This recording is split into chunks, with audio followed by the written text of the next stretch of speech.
Ei, Fred, tudo bem? Bem-vindo ao podcast 029, que é o seu lugar de fala. Me fala um pouco como que você tá. Oi, Dani, tudo jóia? Muito boa tarde. Eu estou muito feliz, muito animado e muito empolgado, né? Primeiro com a iniciativa de vocês, que eu queria desde já parabenizar pelo podcast. Acho que é uma ideia muito bacana. Desejo vida longa e muito sucesso para vocês. Amém. A gente agradece pela sua presença, né? E nós queremos saber quem é o Fred. Joia. Ó, falar um pouquinho de mim de forma resumida. Eu sou advogado, sou professor universitário, sou também agricultor e estou em Venda Nova desde 1996, né? Sou formado em Direito, tenho mestrado e faço doutorado também em Ciências Jurídico-Políticas e sou um cara que apaixonado pela vida política e tudo que envolve. Então, desde muito cedo, militando em grêmio estudantil, ainda estudando em Venda Nova e depois na trajetória acadêmica também. Legal, bacana esse interesse, né, desde cedo. E qual a sua experiência, assim, nessa questão dessa gestão política? Joia. Ó, eu, em 2004, eu ocupo o meu primeiro cargo público, eu fui assessor, na verdade tinha sido estagiário na Prefeitura Municipal de Ouro Preto, depois fui assessor lá e ainda estudava, né? E logo que no final da faculdade, né, quando eu começo minha advocacia, então eu comecei trabalhando lá na Prefeitura de Ouro Preto, peguei cargos públicos lá, e depois eu retorno para Venda Nova, né? Então em 96 a gente chega aqui com a minha família, 2000 eu saio para estudar, volto em 2008. Então lá eu já tinha começado, e depois acompanhei aqui o saudoso Braz Del Pulpo, né, que foi meu cliente do escritório, meu amigo, e com ele também participei, fui chefe de gabinete aqui de 2017 até o triste falecimento dele em 2019. Mas aí também a vida inteira trabalhando, fazendo assessorias, né, lá no escritório, fui de secretário municipal de finanças também lá em Vargem Alta, mas a vida inteira prestando assessoria na área administrativa, né? Com o direito público, então, desde sempre trabalhando com essa área pública. Legal, bastante Muita coisa. Carga, né, realmente. E assim, qual seria a sua missão, a sua visão como vereador, né? Candidato a vereador de Venda Nova. Isso é outra coisa muito importante da gente falar. Eu acho que era legal a gente falar até o papel do vereador, Sim. né? Tem muita gente discutindo o que faz o vereador, como é que é. Gosto de falar isso lá na faculdade para os meus alunos de Ciência Política e Direito Constitucional. O vereador ele tem a função básica, né, de legislar e fiscalizar o executivo. De fato, ele não tem o poder de determinar para onde o recurso vai ser empregado, mas ele tem o dever de realizar e de pautar alguns assuntos que são importantes para o município.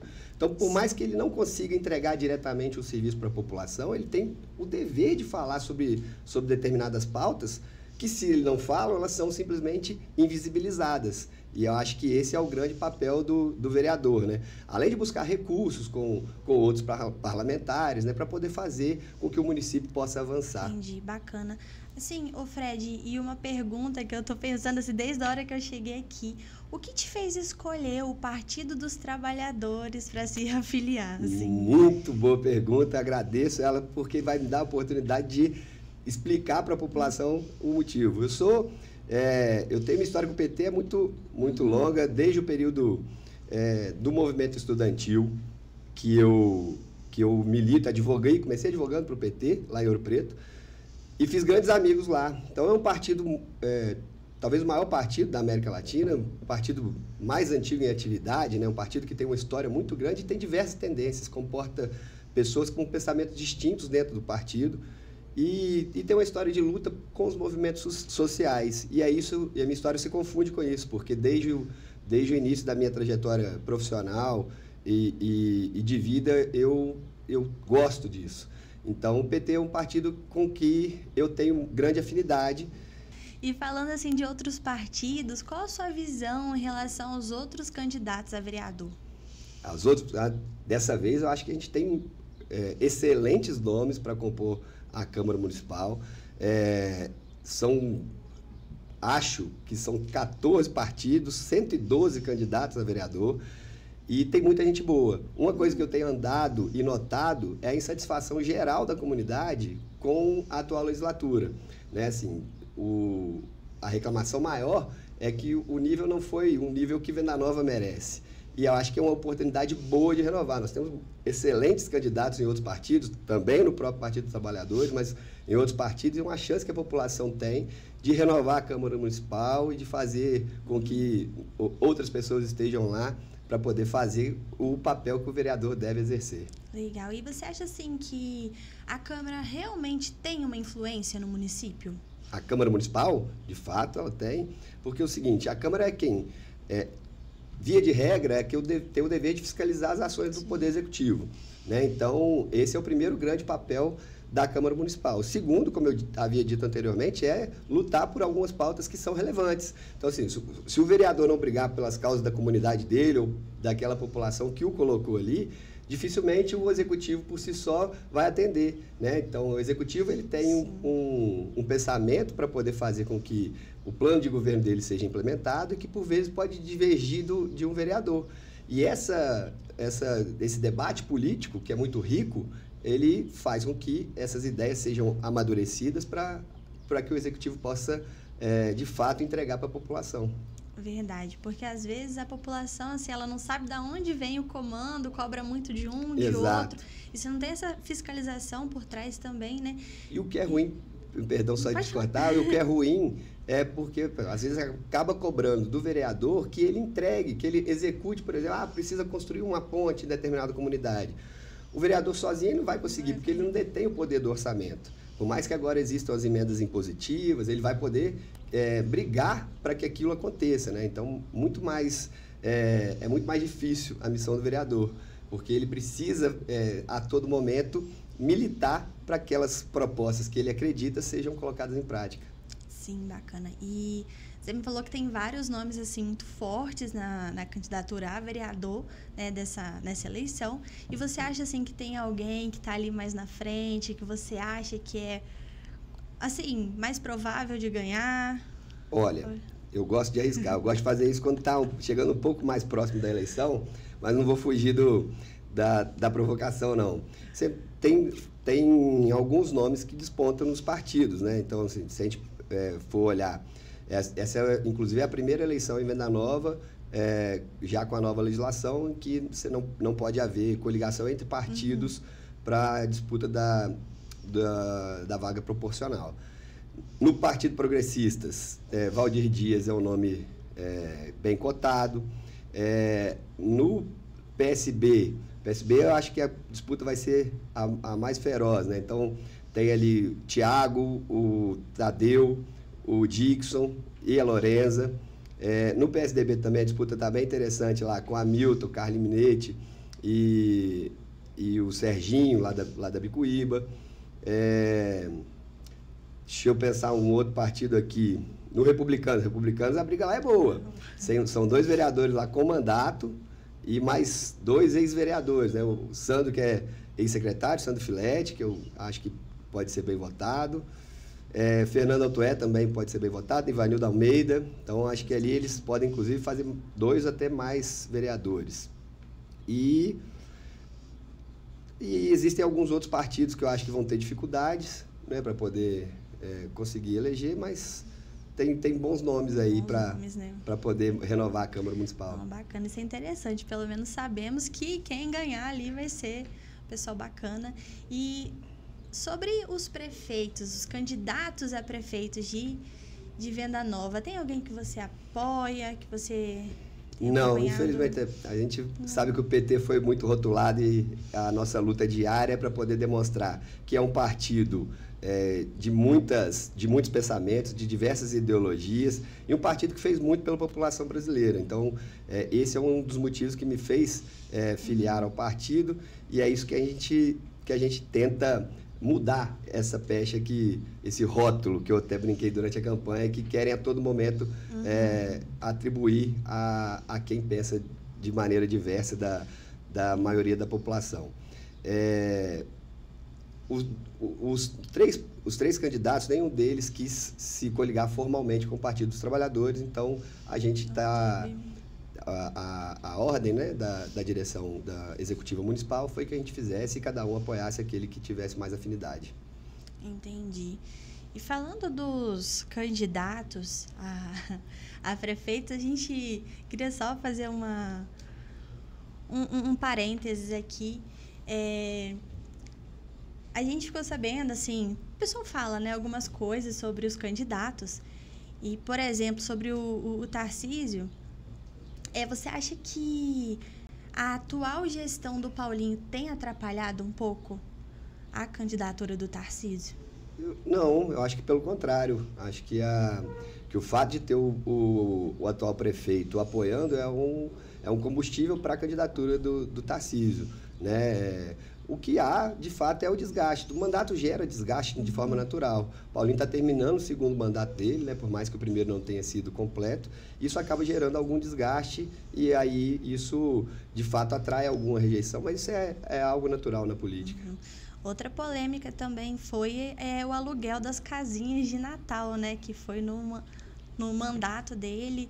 E o que você acha sobre isso? Assim, sobre o valor exorbitante de 60 e poucos mil que foi... Isso eu não sei o valor. O que eu tenho, assim, o que eu acho é que a população ela também precisa de arte, de cultura, né? Então, acho que é uma época em que você valoriza o comércio local, você faz com que as pessoas visitem. Então, o turismo, eu acho que é importante.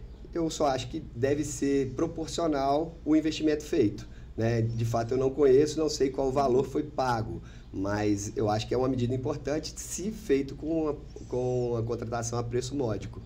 Sim, isso seria algo que o vereador poderia estar ali olhando, verificando? Certamente, por exemplo, se isso é algo que é exorbitante, o vereador tem o dever de reclamar. Por quê? Porque o orçamento do município ele não é infinito. O chefe do executivo, o prefeito, ele faz as escolhas. E a gente sabe que não dá para poder atender todas. Então, ao passo que ele escolhe uma contratação dessa, estando o município deficitário em algum outro ponto, o vereador ele deve enfatizar.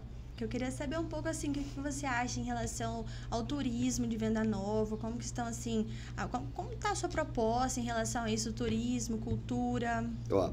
Eu falei, acho que há 2 semanas, que a gente precisa pensar não só na sustentabilidade ambiental, mas também na sustentabilidade do próprio turismo que a gente pratica aqui.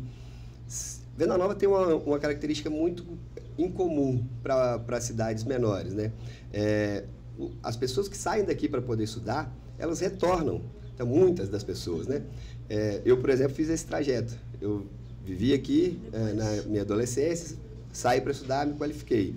Isso acontece em muitas das nossas propriedades do agroturismo. Então, as pessoas voltam para poder seguir aquilo que a família criou, aquilo que é o negócio familiar que sustenta o agroturismo. E Venda Nova, mais do que qualquer outro lugar, por ostentar o título de Capital Nacional do Turismo, que foi uma lei promulgada pelo presidente Lula, isso faz com que os turistas venham aqui em busca da história. Né? Não é só simplesmente comprar um café de qualidade ou o Socol que é produzido. Ele quer saber como é que é a história, como é que foi produzido, desde quando aquela família faz. E esse movimento é o que vai fazer com que isso continue ao longo do tempo. Agora, principalmente, a gente tem a possibilidade do distrito turístico ali de Pindobas. Venda Nova vai sediar o primeiro distrito turístico do estado do Espírito Santo e o 6º do país. Isso é muito importante para que a gente possa potencializar potencializar o potencial, possa potencializar essa característica, né, de Venda Nova, que é uma cidade muito rica de história e muito rica desse turismo de conhecimento, desse turismo exploratório. Uma das questões que a gente vê muito por aí parte da população tem medo do crescimento de Venda Nova em relação a vir muitas pessoas de fora, né? Já outras pessoas já querem realmente o crescimento do município em relação a isso. Mas, na sua opinião, assim, como seria esse equilíbrio? Manter Venda Nova do Imigrante, esse município, assim, essa cidade tranquila, calma e, ao mesmo tempo, evoluir em relação ao turismo? Eu acho que Venda Nova precisa de planejamento. Esse é o primeiro ponto. E acho que é o principal. A gente precisa pensar a Venda Nova para daqui 20, 30, 40 anos. E isso implica em potencial de abastecimento hídrico, Isso implica no correto planejamento urbano. A forma como Venda Nova vai crescer é algo que deve nortear as ações dos próximos prefeitos e dos próximos vereadores. Então, acho que esse é a principal missão da legislatura a partir de 2025. Então, isso é o primeiro ponto. E o segundo é pensar nesse crescimento de forma ordenada, né? Para que toda a população tenha acesso aos serviços públicos, para que eles sejam levados a todos os cantos da população da mesma forma, com igual efetividade. E, infelizmente, isso hoje já não acontece. Então, é urgente que isso seja olhado e olhado com rigor, para que a gente possa entender quais são os problemas e deixar de fingir que uma parcela da população ela simplesmente não existe. É verdade. E, assim, eu já estive muito em comércio, né? Já trabalhei muito em comércio e a gente ouve muito as pessoas mais idosas, né? As pessoas de Venda Nova há muito tempo falar assim... mas tem muita gente nova em Venda Nova, porque tem acontecido assim, mais criminalidade mesmo, mais roubos. E assim, é uma fala dos idosos, né? Porque Venda Nova, querendo ou não, está expandindo, né? E acho que é um gancho mesmo do que você falou, que deveria crescer de forma ordenada. Mas, assim, qual a sua opinião da segurança pública atualmente, assim? Veja, Daniel, isso a segurança pública, ela é prioritariamente dever do Estado, né, do Estado do Espírito Santo, com participação do Poder Público Municipal. Foi criada recentemente aqui, ainda não foi criada efetivamente, mas foi votada e aprovada a lei que criou a Guarda Civil Municipal. Né? Isso é um fator importante para poder aumentar a sensação de segurança. Mas a busca por mais efetivo também, ela faz com que as pessoas tenham essa sensação de segurança. Infelizmente, a gente tem, salvo engano, são 30 policiais militares só destacados para o nosso município. A gente tem a sorte de, nesse aspecto, não ter um município muito extenso territorialmente, mas a demanda ela é sempre maior do que o número de policiais existentes. Então, isso é uma questão que precisa ser trabalhada, né, para poder fazer com que haja, de fato, uma identificação de onde estão as áreas mais inseguras, para que a gente tenha a inclusão de maior segurança e essa sensação de segurança que a gente precisa ter. Ok. Inclusive, eu gosto de Venda Nova por ser um lugar seguro, pacato. Né? Pacato, tranquilo. Então, assim, você acha que futuramente Venda Nova continuará sendo um lugar tranquilo, igual você falou que você tem família, tem filhas, né? Então, assim, você acha um lugar seguro para criar suas filhas, elas estarem aqui? Muito seguro, muito seguro. Eu acho que a gente precisa criar para o jovem mais alternativas. Então, assim, a gente tem sede de cultura, sede de participação. Acho que precisa de ter mais locais em que os jovens possam se encontrar, exercer uma atividade social de forma mais,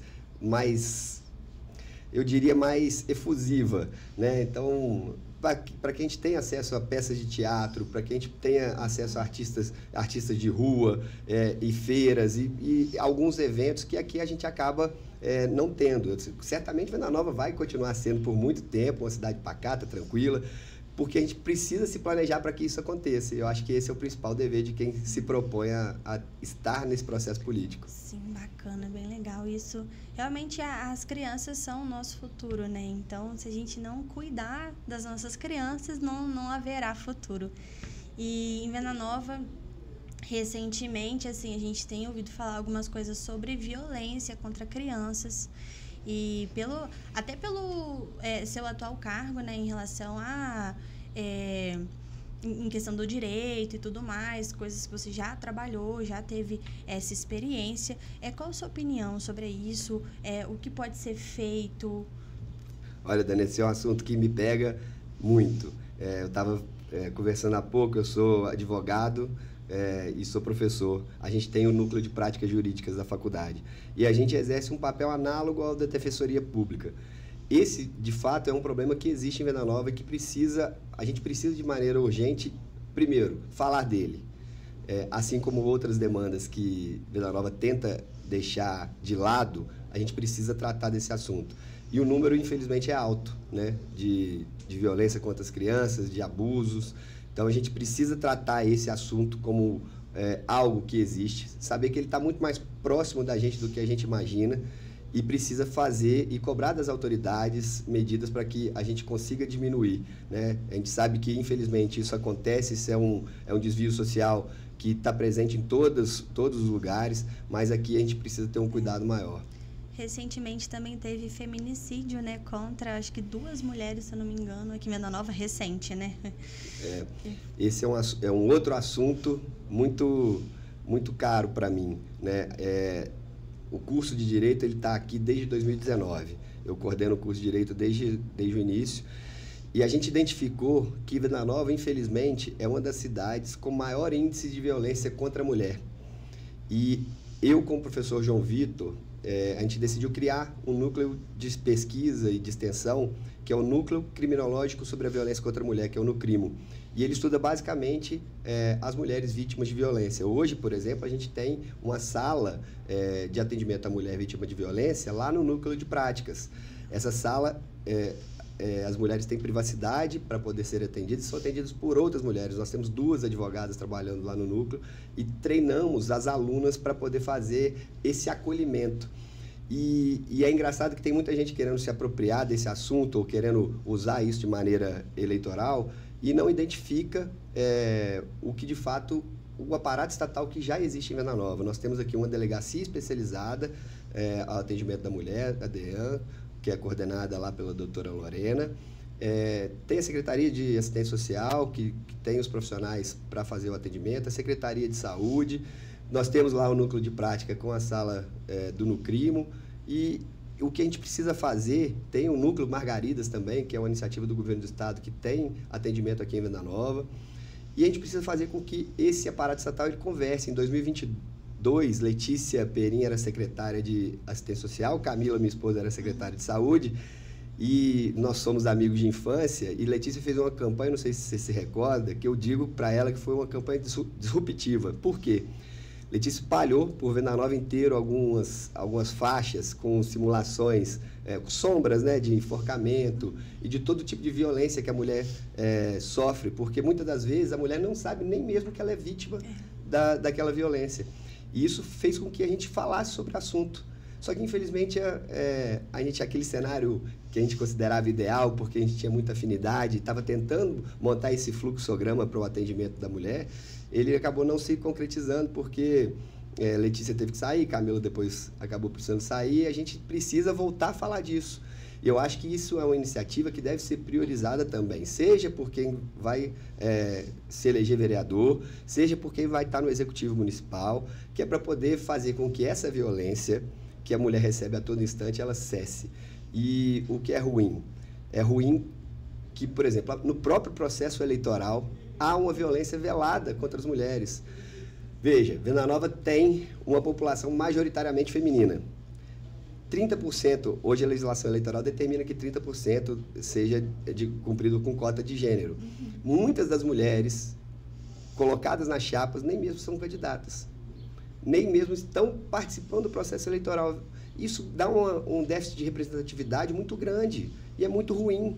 Então, a gente precisa tratar, precisa dar voz e precisa falar das candidaturas femininas. E aí eu estou organizando, mesmo candidato a vereador, estou organizando com o NUCRIMO, no auditório da Favene, na próxima quarta-feira, dia 2 de outubro. Nós vamos ter um evento muito bacana lá, que é de realização do NUCRIMO, que é só com as candidatas. Então, todas as candidatas, e a gente só tem candidatas a vereador, a vereadora, né?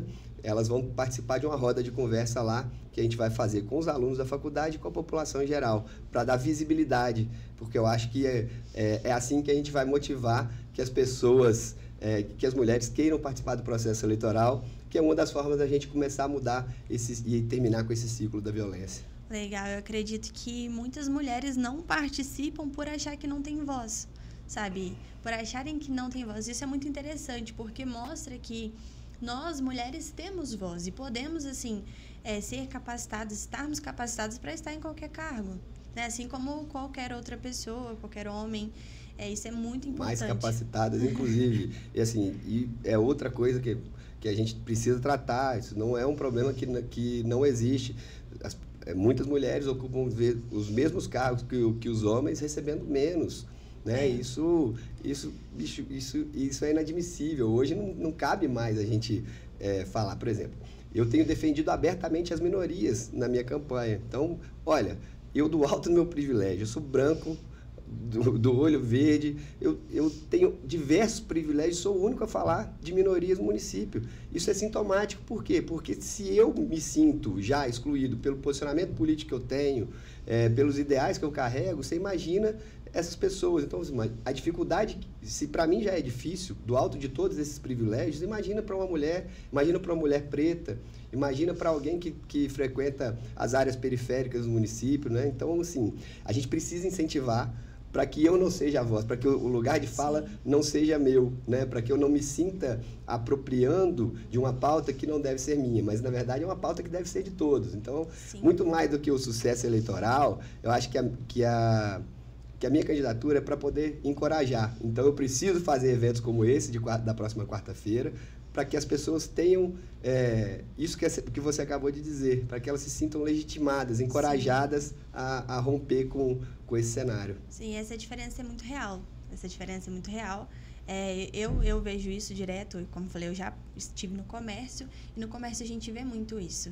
Isso é muito ruim, isso traz um sentimento de incapacidade, sabe? É um sentimento muito ruim, isso é real. Dani, veja, eu me reuni com alguns grupos, né? Então, grupos da educação, grupos de trabalhadores autônomos, e muitos me relataram isso, né? Então, por exemplo, me reuni com um grupo da comunidade LGBTQIA+, e eles me relataram a dificuldade, primeiro, pela falta de garantia dos direitos trabalhistas, né, na execução do serviço, pela remuneração inferior e, de novo, pela marginalização do serviço. Então, acontece com as mulheres, acontece com o grupo LGBT, com as pessoas pretas, e isso não pode persistir. A gente tem que dar um basta, e a gente precisa falar disso. Verdade. Esse assunto tem que ser pautado. E um dos deveres do vereador é esse. Por mais que talvez ele não consiga entregar uma política pública que vá ser comandada ou vai ser exercida pelo executivo, mas ele precisa pautar, porque quando ele fala, aquele problema ele é revelado. E aí, sendo um problema, ele tem que ser tratado. Então, eu acho que essa é a principal tarefa do vereador. Verdade, muito bacana isso. E, aproveitando um gancho, o que você acha assim, em relação à ideologia de gênero aqui num município que é considerado, né, um município de direita bolsonarista, né? Isso eu comecei minha campanha, infelizmente, tratando desse assunto, porque um dos candidatos gravou um vídeo dizendo que ia exonerar os professores que praticassem ideologia de gênero. A hipocrisia é tanta, a incongruência é tanta da argumentação, que ele defende escola cívico-militar. Se ideologia por ideologia, né? Mas isso é uma coisa que não existe. O que a gente precisa tratar de maneira séria, Dani, é que essa comunidade existe. Essas pessoas, elas precisam de acolhimento e elas precisam ser inseridas no seio da sociedade. Então, assim, não dá para simplesmente ignorar, não dá para simplesmente fingir que isso não é um assunto que precisa ser tratado e que elas não têm direito para ser respeitado, né? Então, a gente precisa cuidar dessas pessoas e precisa fazer com que os movimentos que eles queiram fazer, a gente precisa capacitar, por exemplo, os servidores da prefeitura para que saibam lidar com esse público. Veja, em 2022 teve um evento que o NEPGENS, do IFES, organizou no Centro Cultural, não sei se você se recorda, Sim. que era um evento sobre diversidade. E o evento foi atacado de maneira vil, assim, uma forma muito cruel, sabe? Sem qualquer fundamento. Por quê? Porque ali estava uma oportunidade da gente aprender e entender quais são os problemas que as pessoas enfrentam. Veja, essas pessoas são atacadas pelo simples fato de se assumirem LGBT. Então, pessoas são mortas todos os dias. Como que a gente vai entender isso como um problema de público, um problema coletivo que a gente precisa cuidar. Então, esse discurso de ideologia de gênero faz muito mal para o verdadeiro debate político que a gente precisa ter. Verdade. E aqui em Venda Nova é um município assim, muito tradicional em relação a isso. Então, eu vejo que acontece muito preconceito.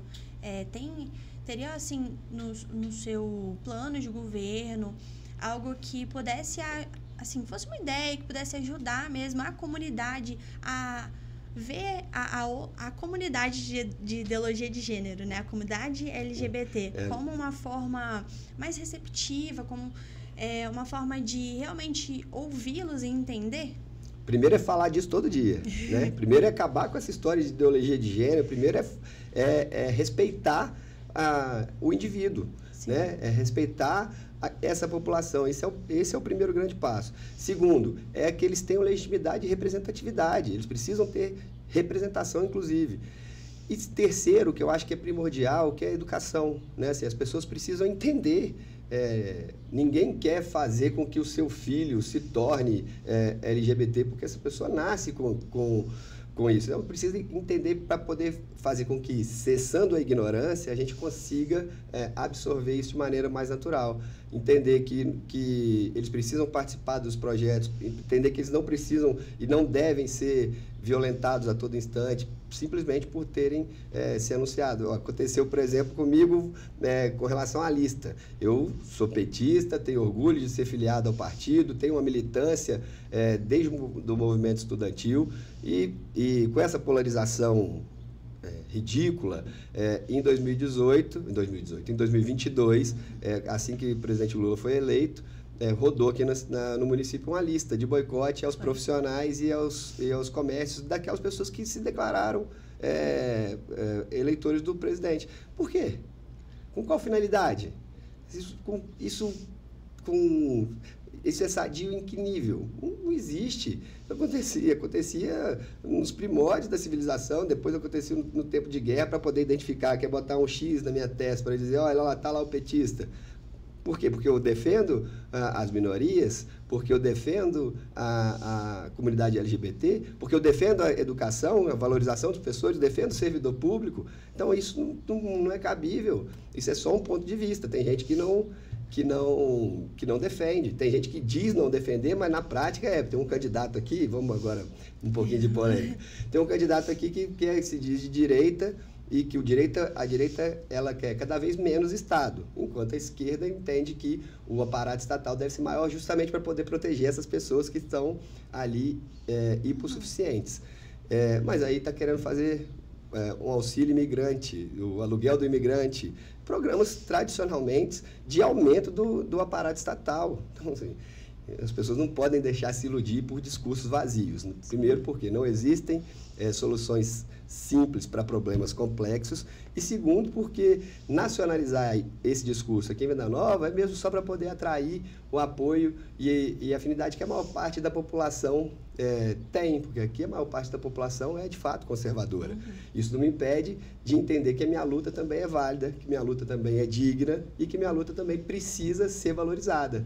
Então, as pessoas precisam parar de querer escantear e de excluir pela opção política, pelo posicionamento que a pessoa assume perante a sociedade. Então, isso precisa acabar, porque existe uma violência, uma tentativa de, a todo instante, rotular, de botar as pessoas num canto, numa caixinha e dizer o que elas podem ou não podem fazer. E isso a gente tem que acabar, e eu acho que tem que acabar já nesse processo eleitoral. Verdade, isso virou uma guerra de um tempo para cá, né? Começou a dividir quem é de direita, quem é de esquerda, isso fez divisões em famílias. Exato. E a política é a arte da divergência.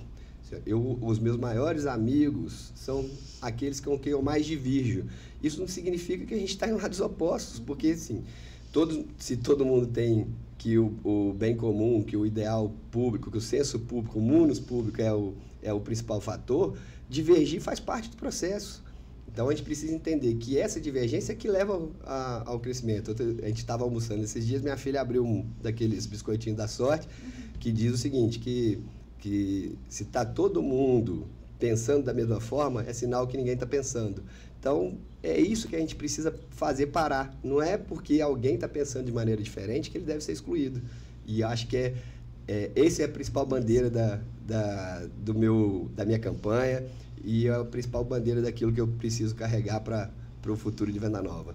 Bacana, muito interessante. Assim, são papos, né, que a gente vai realmente aprendendo um pouco mais, entendendo um pouco mais. E assim, tem algo a mais que você queira dizer sobre a sua campanha, sobre os projetos? Olha, assim, como eu te disse, eu firmei alguns compromissos, eu rodei muito, escutei muitas demandas, seja dos professores, seja do pessoal da saúde, da comunidade LGBT, da população periférica, e eu dividi em 3 grandes grupos. Primeiro, não dá para a gente poder deixar de falar dessas minorias, não dá para poder deixar de falar do ordenamento da cidade e da valorização dos servidores públicos. Acho que são as 3 principais causas que eu vou trabalhar, que eu vou fazer. Então eu quero, e aí eu peço ajuda para no dia 6 de outubro votarem 13 mil, votarem nos candidatos do PT, para que a gente possa verdadeiramente traçar um ponto de vista divergente disso da maioria da população aqui. Então, a gente precisa ter um contraponto, a gente precisa ter pessoas que vão discutir e vão lutar por essas causas. Então, estou à disposição, estou motivado, estou querendo muito fazer a diferença pelo município. Eu acho que chegou a hora da gente ter um representante progressista na Câmara. Bacana, Fred, muito obrigada, viu? Muito obrigada por compartilhar com a gente essas informações, por estar aqui, né? E vamos lá, que vai dar certo. Eu que agradeço a oportunidade, Dani, muito obrigado. Como eu desejei no início, desejo muito sucesso para vocês. Acho que é bacana a iniciativa. Eu acho que é uma oportunidade que a gente tem de falar de diversos assuntos que precisam ser falados. Então, que vocês continuem, que sejam cada vez mais produtivos e vida longa ao 029. Amém, obrigada. Nada, tchau, tchau. Pessoal, muito obrigada por nos assistirem, pela audiência. Nos siga nas redes sociais e não se esqueça, 029 é o seu lugar de fala.